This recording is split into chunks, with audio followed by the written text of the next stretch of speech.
ছাত্র জনতার অভ্যুত্থান হবে, ফ্যাসিস্ট হাসিনা দেশ ছেড়ে পালাবে। আমরা যখন এই বন্যাটা হঠাৎ করে হলো, আমরা কেউ চিন্তা করিনি এত বড় একটি দুর্যোগ বাংলাদেশের ওই অঞ্চলটিতে হবে, যেটা পূর্বের ইতিহাসে আমরা এইভাবে দেখতে পাই না। সেই জায়গায় হঠাৎ করে আমরা যখন এই স্টেপটি নিয়েছি, আমাদের কিন্তু আগের এই অভিজ্ঞতাটুকু ছিল না।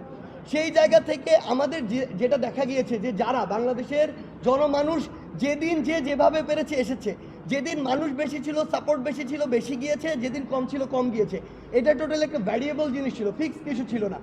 আমরা এই অভিজ্ঞতাটি প্রথম ফেস করছি। এটা মানতে বিন্দুমাত্র সমস্যা নেই যে যেহেতু আমাদের অভিজ্ঞতার ঘাটতি ছিল বা আমরা আগে এটা এক্সপেরিয়েন্স করিনি, আমাদের কাজের মধ্য দিয়ে কিছু সীমাবদ্ধতা ছিল। আমরা যদি আগের এটা এক্সপার্ট হতাম, হয়তো এর চেয়ে বেটার আপনি কোনো একটা সিনারিও দেখতে পেতেন। কিন্তু যেহেতু আমাদের সীমাবদ্ধতা ছিল, এই জায়গাগুলোতে অভিজ্ঞতার ঘাটতি ছিল, সেই জায়গায় কাজটি যতটুকু প্রত্যাশিত তার চেয়ে কিছুটা কম আঙ্গিকে হয়েছে। কিন্তু এটি আমরা আমাদের জায়গা থেকে বলতে পারি যে চেষ্টার কোনো ঘাটতি ছিল। সর্বশেষ একটা জিনিসই বলবো,